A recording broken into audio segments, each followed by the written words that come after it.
जय यीशु।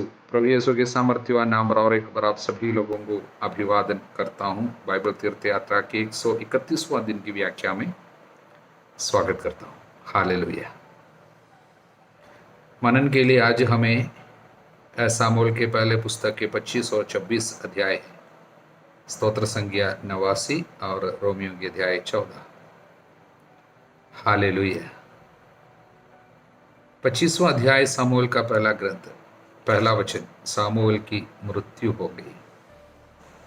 प्रियजनों, इस बहुत ही सामर्थ्यवान प्रभु भक्त का, इस पवित्र पुरोहित का और सामर्थ्यवान शक्तिशाली नबी का जीवन के अंत को एक ही शब्द में रखें। बाइबल की एक विशेषता है,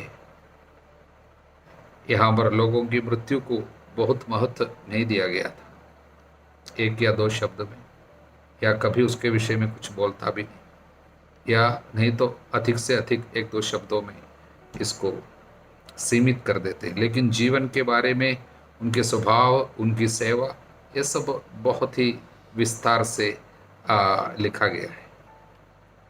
लेकिन प्रभु ईसा मसीहा में ये सब कुछ बदलता है, उनके मृत्यु को अधिक महत्व दिया है। हालेलुया। बहुत विस्तार से मृत्यु की एक एक बात इसलिए लिखे गए हैं, इसकी मृत्यु ने, उसकी मृत्यु ने, प्रभु यीशु की मृत्यु ने अन्य सभी लोगों की मृत्यु को सार्थक, जीवंत बनाया। हालेलुया। ईसा मसीहा में ही बाकी लोगों की मृत्यु को सब अर्थ मिल जाता है, क्योंकि उसी की मृत्यु ने सब कुछ को बदल डाला। उसकी मृत्यु ने हम सभी लोगों के जीवन को सार्थक बनाया। उनकी मृत्यु के कारण हम सभी लोगों के पाप क्षमा हुई, हम सभी लोगों के कारण उसकी मृत्यु हुई, जिससे हम सब जीवित रहे, हम सब पापों में ना मरे। इसलिए उनकी मृत्यु को बहुत महत्व दिया है। हालेलुया। इसके तुरंत बाद इस अध्याय में नाबाल की पत्नी अबीगैल की एक घटना हमारे सामने रखे गए। इस स्त्री की विशेषता समझदार और सुंदर, परंतु पति चिड़चिड़ा और दुष्ट, साथ में वो मूर्ख था। कारण नाबाल का अर्थ इब्रानी भाषा में मूर्ख, फूल। साथ में बड़ा धनी था, उसके पास 3000 भेड़े, 1000 बकरियां थी। इसलिए एक धनी, मूर्ख और दुष्ट, चिड़चिड़ा आदमी की पत्नी, वो सुंदर, समझदार, तो पारिवारिक जीवन कितना तकलीफ में होगी उनका, हम सोच सकते हैं। लेकिन इस स्त्री की विशेषता, उसने अपने जीवन को और अपने भविष्य को या अपने किस्मत को कोसते हुए कभी नहीं बैठी, बल्कि बहुत सुंदर कुछ फैसलाएं और कुछ समझदार शब्द और उत्साहपूर्ण कुछ कार्य इनसे हमें देखने को मिलते हैं। देखिए, एक व्यक्ति के जीवन की अच्छाई, सच्चाई, भलाई और वास्तविकता उसके जीवन के सबसे आराम और आसान समय पे नहीं, बल्कि उसके जीवन के कठिन और मुश्किल समय में बाहर आते हैं। ये सच में अबीगैल पर सार्थक होती है। हालेलुया। देखिए, हम पर एक घटना होती है। दाऊद और उनके साथियों ने ये नाबाल के सेवकों की और उनके भेड़ों की रक्षा किया था कार्मल के उजाड़ खंड में, क्योंकि समय बहुत खराब था।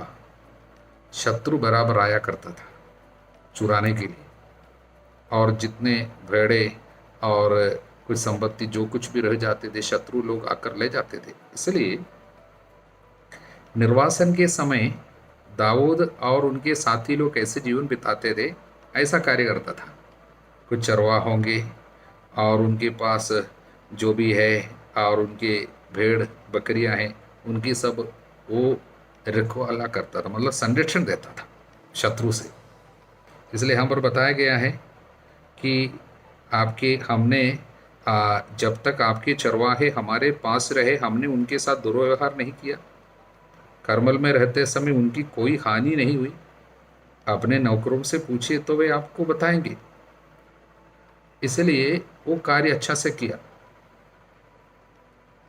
इसलिए दाऊद के द्वारा नाबाल और उनके परिवार की काफ़ी मदद हुई है।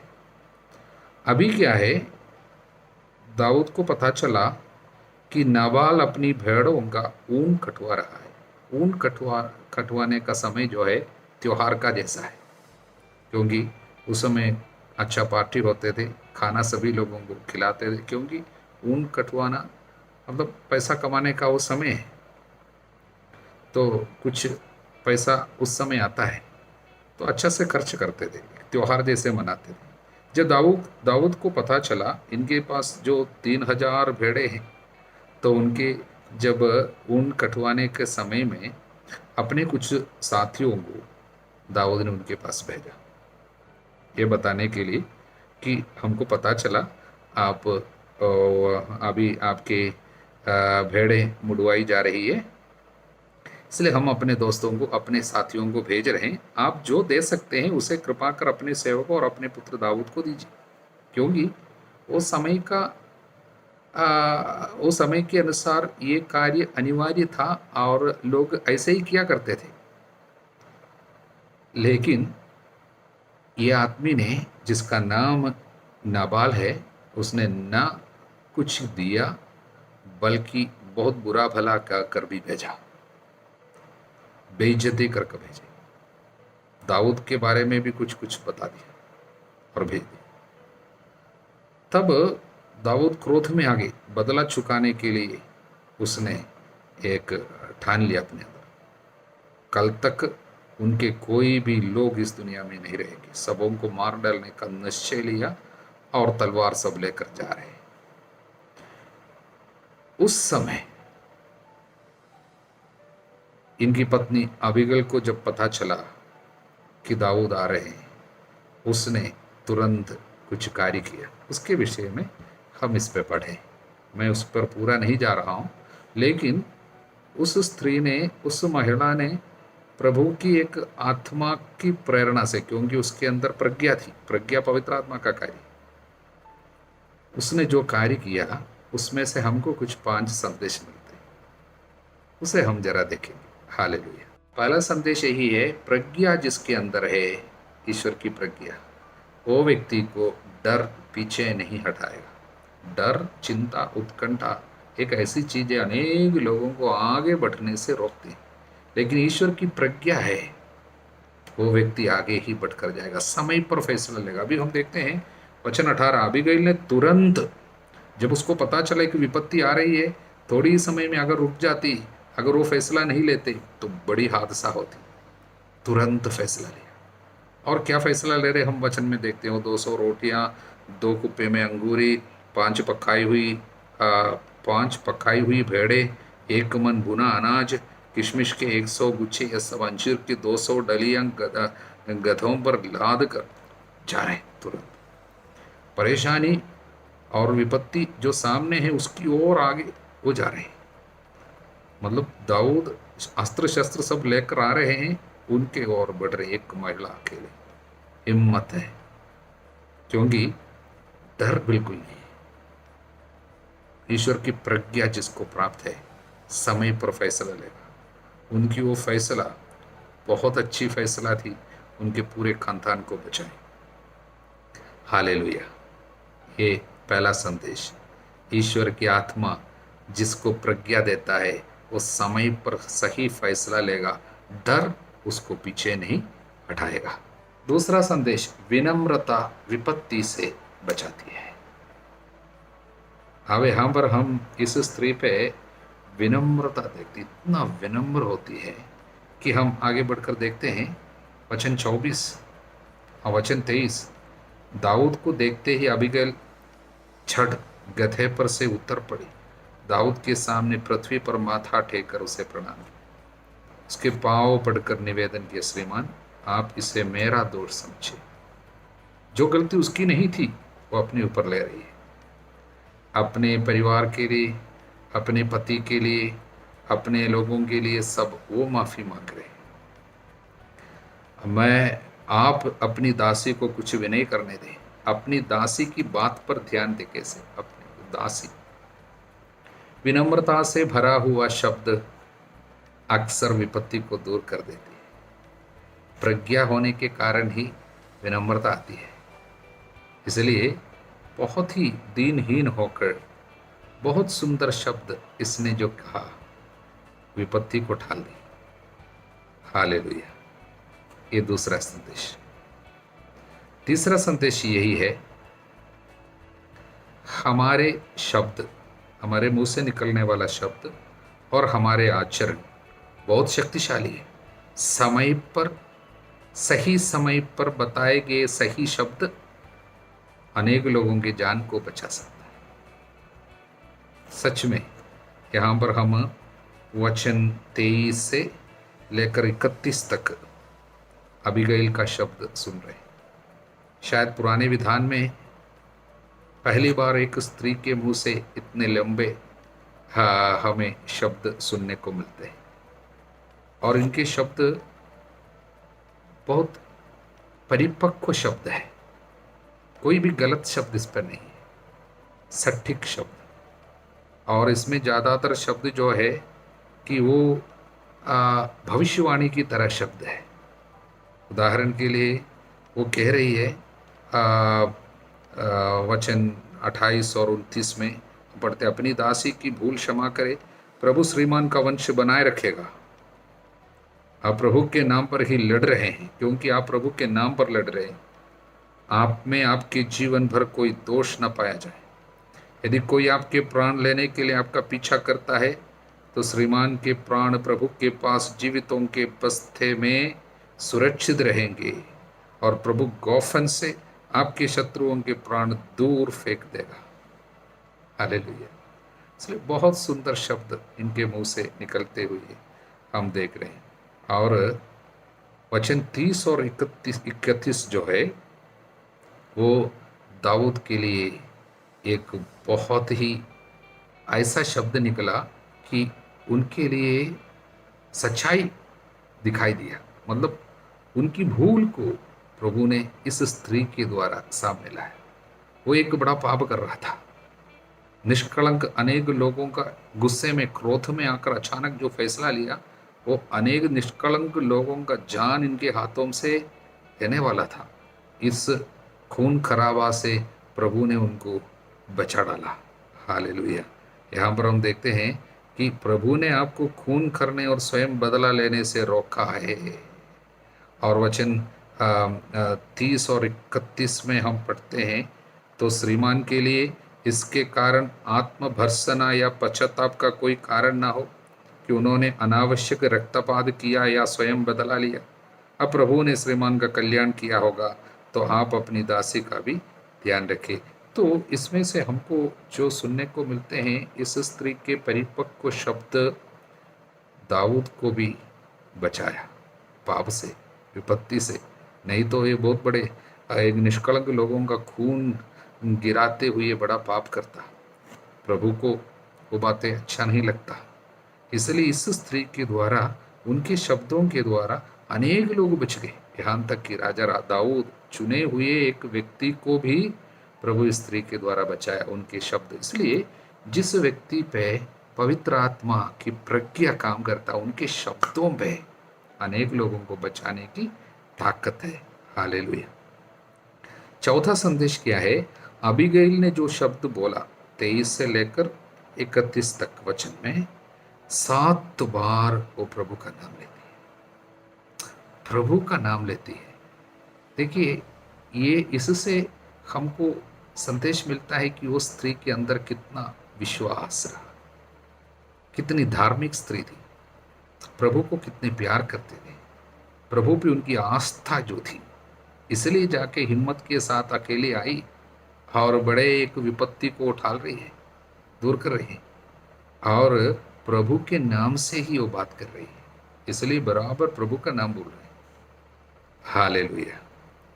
और पांचवी बात ही है, याद रखना, प्रभु ही हमारे लिए युद्ध करे। प्रभु युद्ध करता है, युद्ध प्रभु का है। इसलिए क्या है, प्रभु ने इस स्त्री के लिए कार्य किया। जीवन में एक विपत्ति आई, बहुत बड़ी एक तकलीफ आई, और समस्त परिवार को खत्म करने वाली एक खतरनाक विपत्ति आई, लेकिन प्रभु उनके लिए खड़ा रहा। हालेलुया। इसलिए हम 32 और 33 वचन में दाऊद ने अबीगैल से कहा, प्रभु इस्राएल का ईश्वर धन्य है जिसने तुम्हें आज मुझसे मिलने भेजा है। तुम्हारा विवेक धन्य है, तुम भी धन्य हो, क्योंकि आज तुमने मुझे रक्त बहाने और स्वयं बदला लेने से रोका है। Hallelujah, hallelujah. इसलिए इस स्त्री के द्वारा प्रभु कार्य किया, प्रभु कार्य करता है।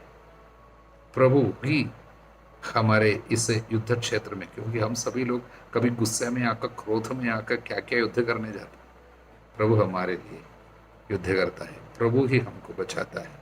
इसलिए इस स्त्री को उनके तकलीफों में प्रभु छोड़ नहीं दिया, नाथ नहीं छोड़ा। अकेले तो आ रही थी, लेकिन प्रभु ने उनको अकेले होने नहीं दिया।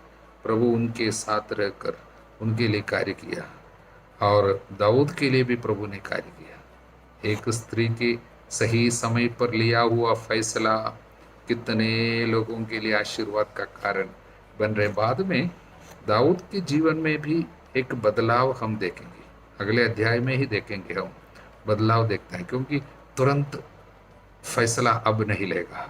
हालेलुया। क्योंकि गुस्से में आकर अभी जो फैसला लेने के लिए जा रहा था, अब ऐसा नहीं करेगा।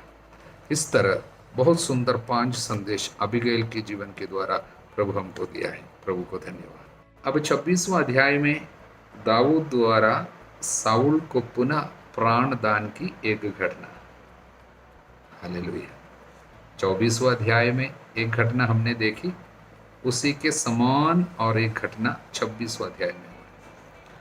लेकिन इसमें एक विशेषता है, भले ही घटना एक ही प्रकार का है, लेकिन 24वां अध्याय की घटना में बुराई के बदले भलाई कर रहा था, लेकिन यहाँ पर महत्व कुछ और बात पे। वो क्या है? वो है सब कुछ प्रभु पर छोड़ना।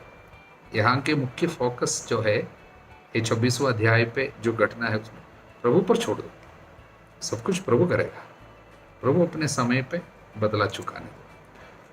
उसका कारण क्या है? ये फर्क ये दोनों घटनाओं में क्यों आए? उसके बीच में 25वां अध्याय पे जो घटना भी अभी हमने देखा, उसी से उनको सीख मिली। यानी अबीगैल की द्वारा, यानी ये जो घटना हम लोग नाबाल और अबीगैल की घटना पे है, दाऊद को एक सीख मिली। स्वयं बदला चुकाने के लिए जा रहा था, लेकिन प्रभु ने बीच में रोक लगाया और उनके आंखों को खोल दिया अबीगैल के द्वारा। तब से अब वो बदला तुरंत चुकाने नहीं जा रहा है। हालेलुया। इसलिए वो क्या बोल रहा है? प्रभु स्वयं उसको मारेगा, या ऐसा दिन आएगा जब वो स्वयं मर जाएगा, या लड़ाई में मारा डाला जाएगा, वो उसका कार्य प्रभु करने दो। वचन 10 में हम इसमें हस्तक्षेप नहीं करेंगे, ऐसा है।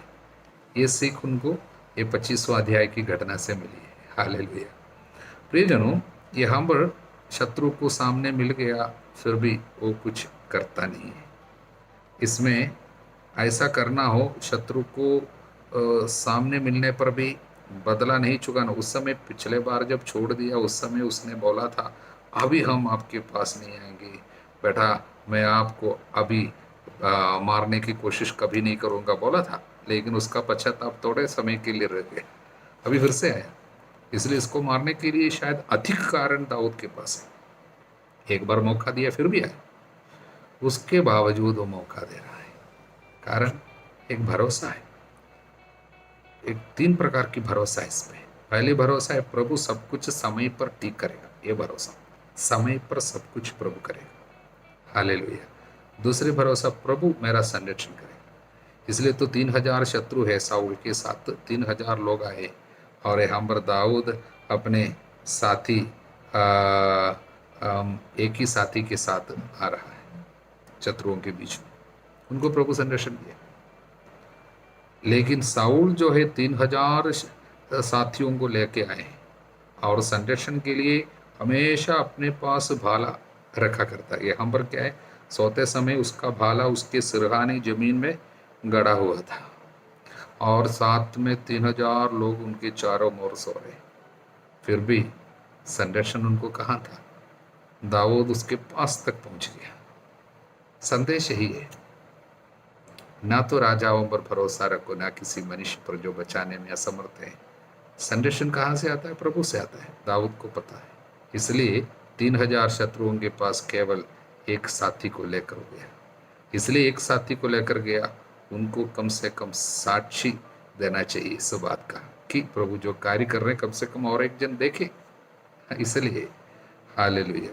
और तीसरी भरोसा क्या है कि प्रभु पुरस्कार देगा समय पर। 23वां वचन में हम इस तरह पढ़ते हैं, प्रभु हर एक को उसकी धार्मिकता तथा ईमानदारी का फल देगा।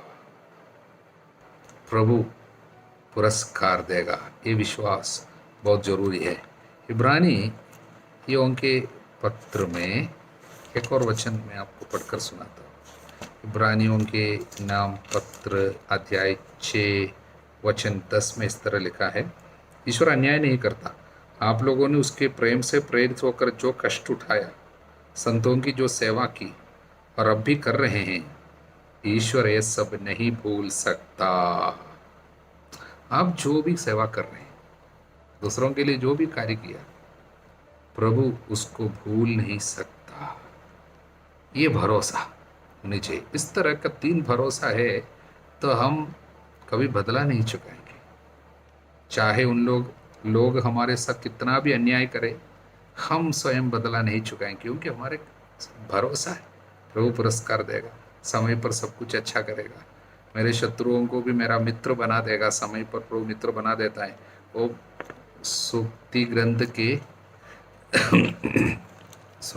सूक्ति ग्रंथ के अध्याय 16 वचन 7 में है, 16:7 या यदि प्रभु किसी के आचरण से प्रसन्न है तो वह उसके शत्रुओं से भी उसका मेल कराता है। शत्रुओं से भी मेल कराने वाला प्रभु है। इसलिए प्रभु ये सब कुछ करता है। ये भरोसा जब है, इस तरह दाऊद की तरह हम व्यवहार कर पाएंगे। हालेलुया। स्तोत्र संख्या 89 पे हम आए हैं। इसके विषय में लिखा है, ये एक मस्कील है, इसराही यत्तान नामक आदमी ने इस स्तोत्र को रचा है और एक मस्कील है। मस्कील का मतलब कुछ नई शिक्षा दे रहा है। ये स्तोत्र की विशेषता इस पे ये यत्तान जो है एक बड़ा प्रश्न हमारे सामने ला रहे हैं। वो प्रश्न यही है कि प्रभु ने दाऊद से एक प्रतिज्ञा की थी। वो प्रतिज्ञा सामुएल के दूसरा पुस्तक अध्याय 7 वचन 12 से 17 तक में हम पढ़ते हैं। सामुएल के दूसरे ग्रंथ के 7वां अध्याय पे ये एक प्रतिज्ञा नबी नाथान के द्वारा प्रभु ने किया था। वो प्रतिज्ञा इस प्रकार है, इस तरह तुम्हारा वंश और तुम्हारा राज्य मेरे सामने बना रहेगा, उसका सिंहासन अनंत काल तक सुदृढ़ रहेगा। दाऊद का सिंहासन सुदृढ़ रहेगा, यानी अंत तक, पृथ्वी के अंत तक दाऊद के वंश का कोई शासन करे। एक वादा प्रभु ने किया है। लेकिन अब ये स्तोत्र ग्रंथकार का प्रश्न यही है, प्रभु ऐसा वादा तो किया था, वचन 30, मैं उसका वंश सदा बनाए रखूंगा, उसका सिंहासन आकाश की तरह चिरस्थायी होगा। वचन 35, मैं अपनी प्रतिज्ञा भंग नहीं करूंगा, अपने मुख से निकला वचन नहीं बदलूंगा। यह सब बोला था, लेकिन एक ऐसा समय आया, वह है बाबुल का निर्वासन, बाबिलोनियन बाबिलोनियन कैप्टिविटी। बाबिलोन का राजा यानी बाबुल का राजा नबूकदनेस्सर आकर समाप्त कर दिया इसराइल को पूरा, विशेषकर यरूशलेम को, मंदिर को ध्वस्त कर दिया, दीवार गिरा दिया और राजा को और प्रजा को, सभी लोगों को बाबुल में निर्वासन में लेकर गया। तब इसराइल के लिए राजा नहीं रह गया, नबूकदनेस्सर इनका राजा रह गया। इजराइलियों पर भी उसका शासन हुक्म चला। ऐसी स्थिति में इस स्तोत्र की रचना हुई है। तब ये स्तोत्र ग्रंथकार पूछ रहे हैं, प्रभु ने ऐसा वादा किया था, लेकिन क्या हुआ? वचन 39, तूने अपने अभिषिक्त को त्यागा, उसे अपमानित होने दिया, उस पर अपना क्रोध प्रकट किया। तूने अपने सेवक के प्रति अपनी प्रतिज्ञा को भंग किया। तूने उसका मुकुट धूल में दूषित होने दिया। तूने उसकी चारदीवारी गिरा दी, उसके गढ़ खंडहर बना दिए। यरूशलेम की बात है, खंडहर बना दिया। ऐसा क्यों प्रभु, कब तक? क्या तू सदा के लिए छिप गया? 47वां वचन, यही है प्रश्न। उत्तर तो उनको नहीं मिल रहा है, फिर भी अंत में वो कह रहे हैं, प्रभु सदा सर्वदा धन्य है, आमीन आमीन। प्रभु कुछ करने दो। इसकी आंखों के सामने उनको समझ में नहीं आया ये क्यों ऐसा हुआ, लेकिन हमको समझ में आ रहे हैं आज हर एक ईसाई को। इसलिए हर एक ईसाई लोग क्रिसमस के समय में सदियों से, अनेक सदियों में ये स्तोत्र गाया करता था क्रिसमस के दिन। कारण क्या है? प्रभु ईसा मसीहा के जन्मदिन पर इसको क्यों गाते हैं? क्योंकि इस स्तोत्र में जो भी बातें बताए गए, जो प्रश्न उठाया गया, उस प्रश्न का उत्तर उस दिन मिला। दाऊद के वंश में एक राजा, उसका राजत्व का अंत नहीं होगा। राजा प्रभु ईसा मसीहा राजा है, उसका राजत्व अंत तक रहेगा। ईश्वर का राज, उसका अंत नहीं होगा, प्रभु का शासन। इसलिए उस समय भले ही इस प्रश्न का उत्तर उनको नहीं मालूम था, आज हमारे पास उत्तर है। उत्तर का नाम है प्रभु ईसा मसीहा। उसका राज अनंत काल तक बना रहता है, उसका शासन का अंत नहीं होगा। हालेलुया। रोमियो के अध्याय 14 में संत पौलुस के द्वारा और एक सुंदर संदेश प्रभु हमको देते हैं। वो है, विश्वासियों में सभी लोग एक प्रकार से आध्यात्मिकता में आगे नहीं बढ़े। कुछ लोग कमजोर हैं, कुछ लोग थोड़ा आगे बढ़े हो, कुछ लोग और बढ़ा होगा। सब लोग एक समान नहीं है, इसलिए कमजोर लोगों की कभी हमें दोष नहीं लगाना चाहिए। उदाहरण के लिए, शुरुआत में इसी ग्रंथ में, इसी पत्र में, रोमियो के नाम पत्र में संत पौलुस सिखाया, मुक्ति जो है हमारे कर्म के कारण मिलने वाली चीज नहीं है। संहिता के कर्मकांड के अनुसार मिलने वाली चीज नहीं है मुक्ति। मुक्ति विश्वास द्वारा, कृपा से, थ्रू फेथ बाय ग्रेस हमको मिलते हैं। प्रभु में विश्वास करने के कारण हमको मिलता है, और हमारे कर्म के अनुसार नहीं है, ईश्वर की दया है। इसलिए पुराने विधान के लेवी ग्रंथ में हमने शुद्ध अशुद्ध की व्याख्या, कुछ खाना अशुद्ध है, इसको खाना नहीं है, इसको छूना नहीं है, इस तरह के भोजन संबंधी नियम थे। और कुछ दिन को अच्छा मानता था, कुछ दिन को अशुद्ध मानता था, इस तरह का नियम था। वो सब प्रभु यीशु में जब हम आ गया, वो सब मान्य नहीं है, अब वो सब लागू नहीं है। हम ईसा मसीहा के कारण आज़ाद हो गए। अब हम गुलाम नहीं है, संहिता के गुलाम नहीं है। हम ईश्वर के संतान होने के कारण आज़ादी का अनुभव करते हैं। लेकिन कुछ लोग इतने आज़ादी में नहीं आया, भले ही विश्वास करता है, विश्वास तो करते हैं, फिर भी उन लोग शुद्ध अशुद्ध को मानता है, कुछ खाना नहीं खाता है, उनके लिए अच्छा नहीं है। किसी मांस को नहीं खाता होगा। हालेलुया। इसलिए आप लोग जो फ्रीडम यानी आज़ादी का अनुभव कर रहे हैं, आध्यात्मिकता में आगे बढ़े हैं, दुर्बल लोग, जब कमज़ोर लोग शायद किसी चीज़ को अशुद्ध मानते हैं, तो उनकी निंदा नहीं करनी चाहिए। क्योंकि वचन कहता है, जो प्रभु के नाम पर परहेज करता है, अगर जो परहेज करता है तो प्रभु के नाम पे परहेज करता है, वो ईश्वर को धन्यवाद देता है। हालेलुया। किसी दिन को कोई शुभ मानता है, वो प्रभु के नाम पे शुभ मानता है। जो खाता है वो प्रभु के नाम पे खाता है, जो नहीं खाता वो प्रभु के नाम पे नहीं खाता है। इसलिए क्या है, यदि हम जीते रहते हैं तो प्रभु के लिए जीते हैं। वचन 8, यदि हम मरते हैं तो प्रभु के लिए मरते हैं। इस प्रकार हम चाहे जीवित जीते रहे या मर जाए, हम प्रभु के ही है। हालेलुया। इसलिए वचन 10, तो आप क्यों अपने भाई का न्याय करते हैं? क्यों आप अपने भाई को तुच्छ समझते हैं? इसलिए हमें किसी को तुच्छ नहीं समझना चाहिए। नहीं खाने वाला खाने वाले पर दोष नहीं लगाए, खाने वाला नहीं खाने वाले पर भी दोष नहीं लगाए। सभी लोग प्रभु के हैं। हम सभी लोगों को प्रभु के न्यायासन के सामने खड़ा होना पड़ेगा। 12 हम इससे स्पष्ट है, हमें हर एक को अपने अपने कर्मों का लेखा प्रभु को देना पड़ेगा। इसलिए हम किसी को भी तुच्छ न समझे, अपने अंतःकरण के अनुसार हम जिए। हाँ कहता है अंतिम वचन, किंतु जो खाने के विषय में संदेह करता है और तब भी खाता है वो दोषी है, क्योंकि वह अपने अंतःकरण के अनुसार नहीं चलता। जो कुछ अंतःकरण के अनुसार नहीं है वो पाप है। इसलिए सब कुछ सिखाने के बाद वो बोल रहे अंतःकरण में एक नियम प्रभु रखा है। चलो, अंतःकरण हमको दोष नहीं लगाता है, तो इसका मतलब आध्यात्मिकता आपके अंदर स्थिर हो गया, दृढ़ हो गया, इसलिए आप फ्री हैं, गुलाम नहीं है।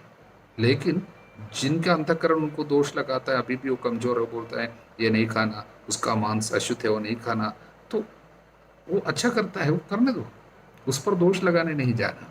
कितना सुंदर आध्यात्मिक संदेश संत पौलोस के द्वारा प्रभु हमको देते हैं। हालेलुया। इसलिए दुर्बल लोगों पर कभी भी दोष न लगाएं, बल्कि उनको भी आगे बढ़ने के लिए मदद करें। उनके रास्ते पे हम बाधा ना बने, बल्कि हम लोग दया करते हुए उनको भी आगे बढ़ाने के लिए मदद करें। ये सुंदर संदेश प्रभु हमको देते हैं। आप सभी लोगों को आध्यात्मिक वरदानों से प्रभु भर दे, अब सदा सर्वदा अनंत काल तक।